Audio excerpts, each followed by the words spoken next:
Planes, trains, and automobiles, the three primary methods of transportation. In the U.S., most are accustomed to the automobile, and those who travel long distances are familiar with the plane. But when it comes to trains, they exist, but oftentimes it's just not what Americans look to for their transportation needs.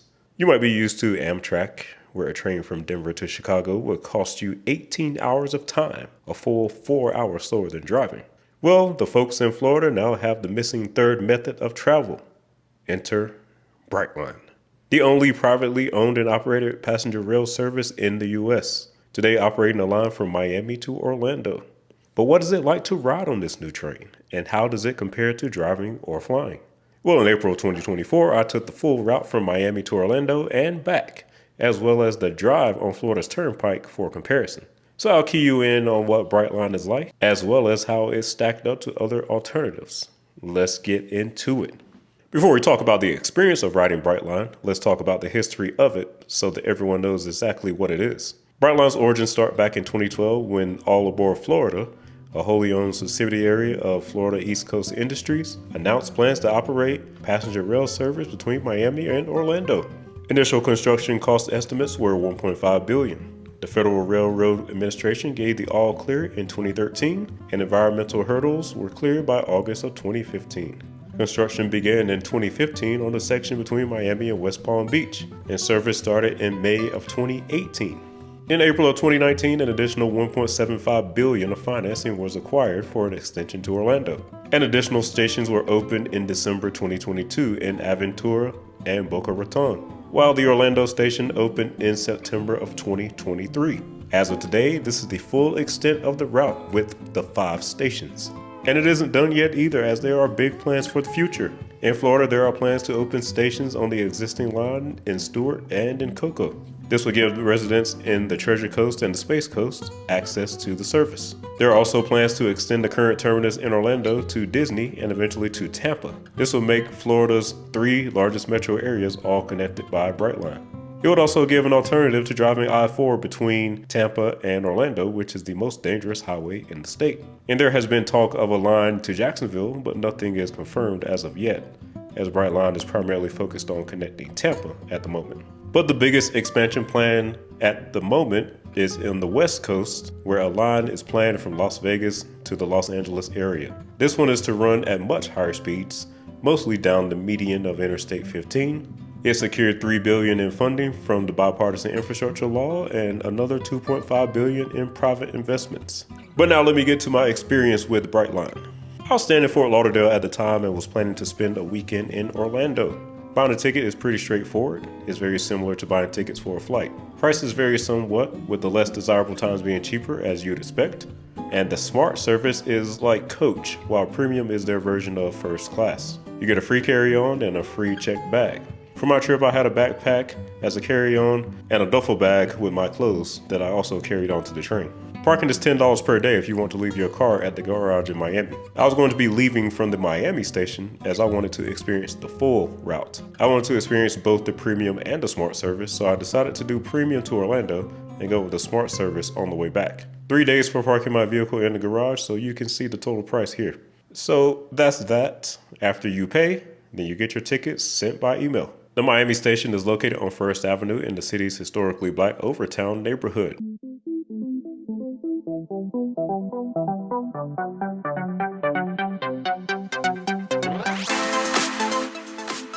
After that journey down I-95 from Fort Lauderdale, I pulled up to the station. Brightline has their own garage for customers. Pretty convenient. If you already pre-purchased parking tickets, then you can just scan your boarding pass to enter. Otherwise, get a ticket and pay when you exit. And here's a view of the area from the garage. When you walk into the building, everything is convenient. It's going to remind you most of an airport, but more straightforward and premium. Going through security is similar to what airports were like before 9/11. You just get scanned through a metal detector, put your bag on a conveyor belt for scanning, and keep it moving. No need for taking off clothing articles or paying extra money for third-party services for a more fluid security screening process. This took like 5 seconds maybe. Past here, they have little restaurants and bars similar to what you'll find at an airport terminal. I didn't buy any of this stuff, so I can't tell you what the prices were, but it's likely inflated just like an airport. Now what you see here is the premium lounge. If you've been to an airport, you may recall that there are also exclusive lounges such as the Amex Lounge and the Delta Lounge. For entry into Brightline's Premium Lounge, you just need to have purchased the premium class ticket. You scan your boarding pass and entry is granted. For those who've been to some of the lounges at the airports, this will remind you of those.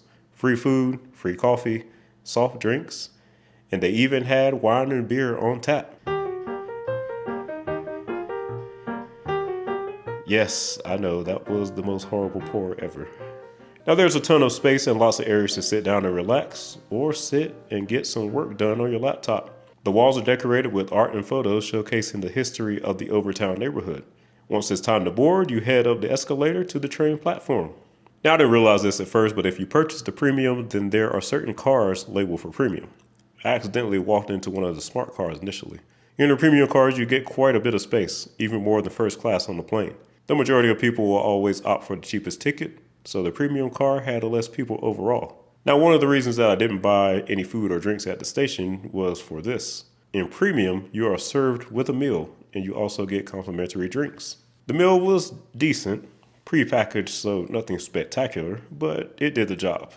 So I was able to kick back, relax, have a vodka soda, and get some work done. No ears popping, no turbulence, no losing cellular signal. I actually ended up writing the script for my Florida Turnpike video during this trip. The train does stop at all South Florida stations, but after West Palm Beach, it's nonstop to Orlando.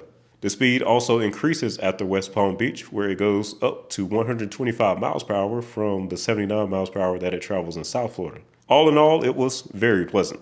In Orlando, the station is at the airport rather than in the city like the one in Miami. I think this is the biggest weakness of the service, which I'll get into later in the video. Deboarding is going to also remind you of a plane, but much easier, of course, as you don't have to wait for everyone in front of you to exit first.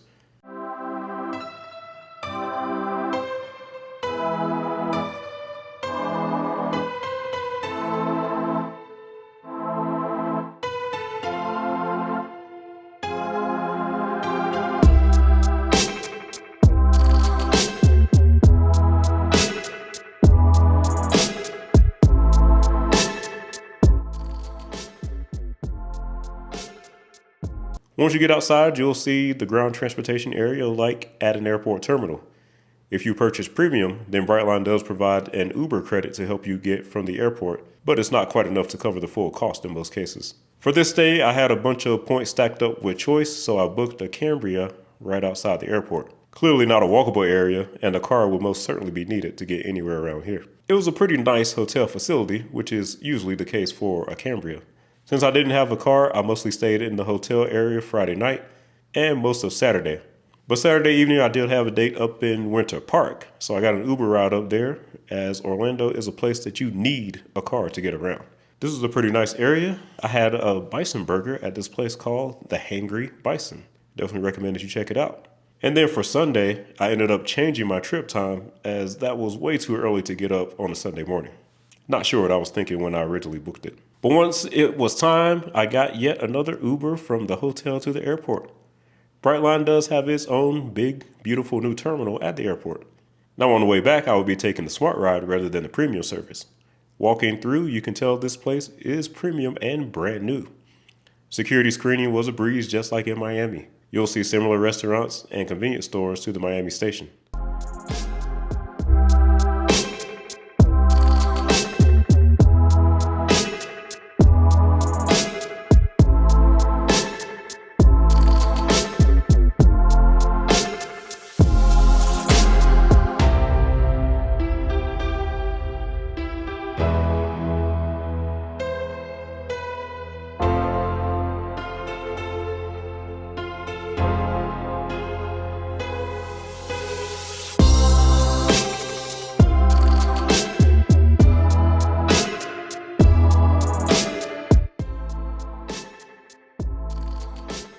Now this is the waiting area for non-premium guests, and honestly it's not too bad. It's clean and comfortable, but not quite as spacious as the premium lounge was. You don't get the complimentary food or drinks either, of course. The common waiting area is busier as well, so if you want a quieter trip, I'd opt for the premium. The biggest difference in the boarding process for smart riders is that there are more people, so it might take you slightly longer to get seated, and you're more likely to be sitting next to someone at this level. And legroom wasn't as spacious as premium, but it was still pretty good. Legroom on coach on Brightline will remind you of the legroom on first class on a plane, so I still had plenty of room to stretch out. As for food and drinks, on this service you'll have to pay for them if you want. So all in all, I say if you plan to do any amount of eating or drinking during your time at the station or on the train, it seems more worthwhile to just buy the premium ticket. A difference on the way back compared to the trip to Orlando is that we got stopped and slowed down in the Boca Raton area. In this area, the tracks have several grade crossings with roads, which can lead to slower travel times. And once you arrive back in Miami, the deboarding process is straightforward, similar to the one in Orlando. The difference with the Miami station is that you're dropped off into the city rather than far away at the airport. Note how clean and beautiful the facilities are here. The nice thing about this station is that there are things nearby within walking distance. There are restaurants, there's a Target, and this is Florida, so of course there's a Publix. And from there, I just walked back to the garage to retrieve my car, headed out, and went back to Fort Lauderdale. Trip completed. So that's the Brightline experience, ladies and gentlemen, but now it's time to do some comparing. How does Brightline really stack up against flying and driving? After all, it is marketed as the alternative to driving. Let's find out. First, let's talk about what is probably the most important piece, the cost. For my Brightline trip, the total came in at $315.10 for the ticket and 3 days of parking. There was a $30 difference in premium and smart, so you can round to $285 if you want to go for the cheapest possible tickets at a reasonable time. The Uber from the Orlando station to my hotel ran me $11.81 after the $10 voucher. I won't add in the cost of the Uber to Winter Park as that was an optional trip on my end. But realistically, if you want to get around Orlando without your own car, you will incur some type of transportation expense. And the trip from the hotel back to the airport in Orlando came in at $11.36. So this brings the total cost of the Brightline trip to around $338. Now how about driving? The trip from Miami to Orlando is around 235 miles each way, utilizing I-95 and the Florida Turnpike.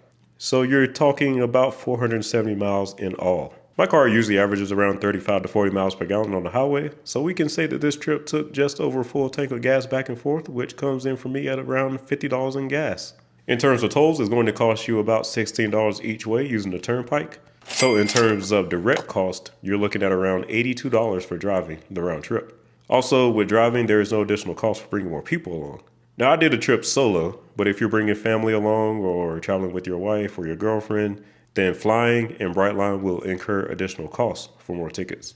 As for flying, I didn't bother flying between the two cities as it didn't seem necessary to make a comparison, and I personally don't care for flying unless I absolutely have to.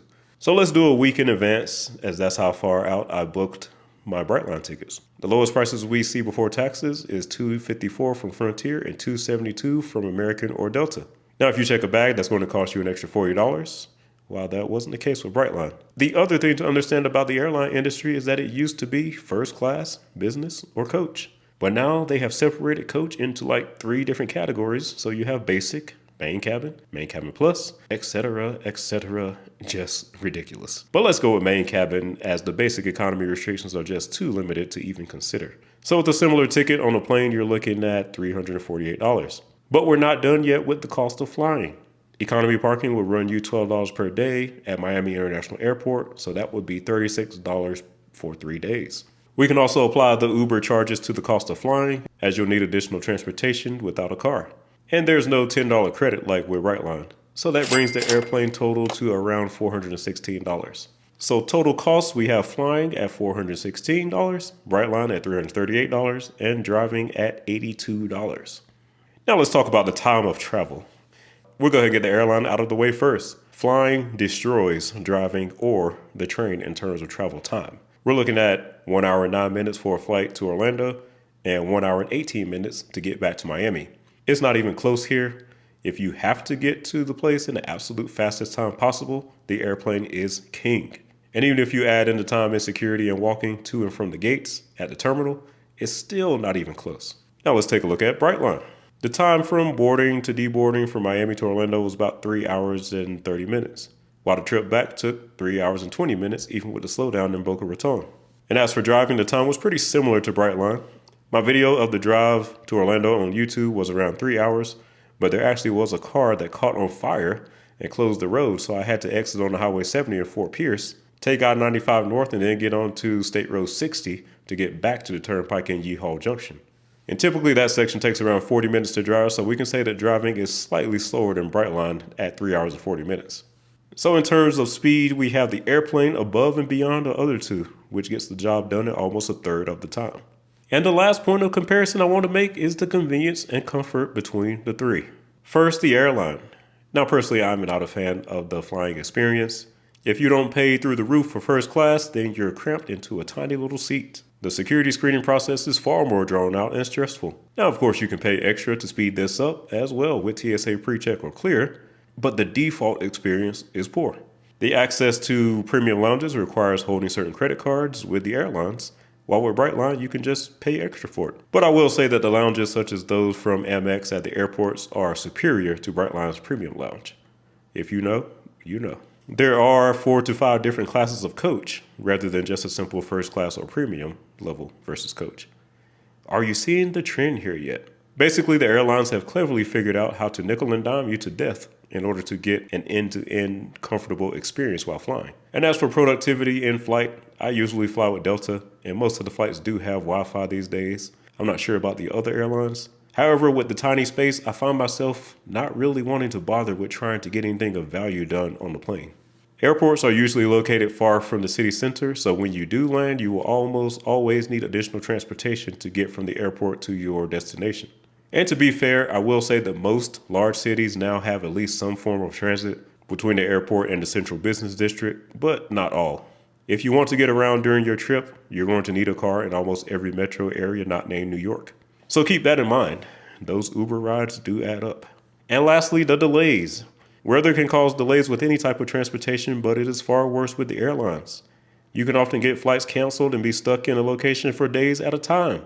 In fact, on my trip to Utah last winter for vacation, my flight back to Nashville got delayed and ultimately canceled, resulting in me having to get a hotel to stay in Salt Lake City an additional day.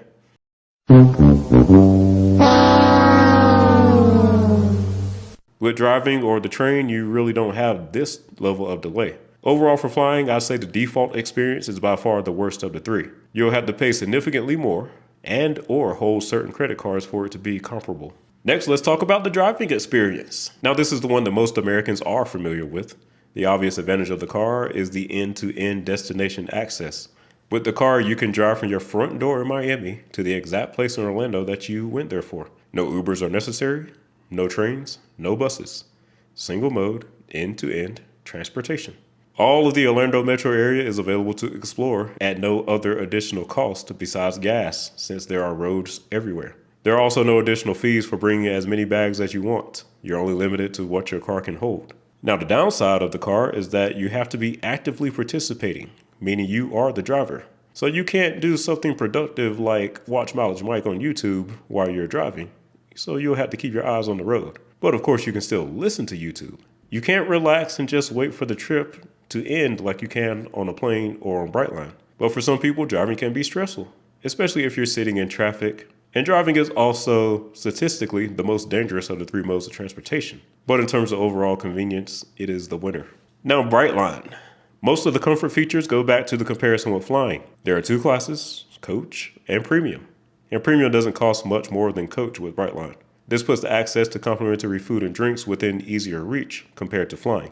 Other than Orlando, the Brightline stations are closer to the core cities rather than on the outskirts like the airports. You get good leg space along with fast Wi-Fi and your personal cellular service regardless of which class you buy. Security screening is a breeze. Parking is cheaper at the Brightline station than it is at the airport. So comfort-wise, it is the best of the three. All right, with all that being said, what are my final thoughts on Brightline? Overall, it is an amazing experience. It feels premium from end to end and is just so comfortable.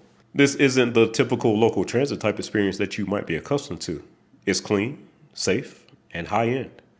Which highlights a point that I do want to bring up. That's also something I've noticed when it comes to hotels, as someone who has stayed in hundreds of hotels at this point of various price ranges. Money and cost. When things are priced at a certain level, they tend to keep certain elements out. It's the unfortunate reality of society, and transportation is no different. The biggest difference between a Marriott brand hotel and a Quality Inn isn't necessarily the facilities, but the clientele. The higher the cost to be at a hotel, the cleaner, the safer, and nicer it is. It works the same way here. Your local transit is dirt cheap, and in many cases, the fares aren't even enforced. As a result, you can see what you see if you ride those local trains. Brightline is close to a plane ticket in cost. This keeps the experience pleasant and everything clean. But at the same time, you can't really raise the price of local transit, or else you risk more people just opting to drive. As for the comparison to other modes, the price and convenience also makes it much less likely to compete with the car. Driving is significantly cheaper than Brightline, and the price gap widens as you add more people and more luggage. The speed of this one is pretty close to that of driving, so you don't get much of a time advantage over the car either. On the convenience end, too, riding on Brightline underscores why high-speed rail isn't some panacea to American traffic. The biggest reason? You still need a car to get around almost every city once you get off the train. American in-city transit isn't anywhere near good enough to give a fluid end-to-end destination experience coming off of a train line. So you end up in a similar situation to just flying, which is why even though Brightline markets itself as the alternative to driving, it more functions as an alternative to regional flights. Its process is similar to that of a flight, but superior for a cheaper cost. The average experience on Brightline is far better than what the average traveler will get on a flight, for reasons we went over earlier. However, the plane beats Brightline if you need to be at your destination in a certain amount of time. So for me personally, if there's a choice, I'd opt for Brightline or a similar service for trips that are under 4 hours. Regional trips, if you will. And only if it's to a place that I would have otherwise flown to and had to rent a car or depend on Uber. But if it's a place that I wasn't planning on renting a car and I'd rather get around on my own, then I'd just rather drive. It wouldn't replace most trips that I was going to drive on. Then for flying, I'd only choose for trips where the train would take over 4 hours or it was too far to be feasible for anything but flying. Overall though, I would love to see more of this around the country. I think there are some great regional connections where it makes sense. And even though I don't think it has much effect on roadway traffic, I think it's a great option to have instead of flying. Plus, it's a private company, so they're taking the risk rather than the taxpayer. But let me know what you guys think, especially if you've tried out Brightline before. Would you rather fly, drive, or take the train? Let me know in the comments. Thanks for watching, and I'll see you on the next one.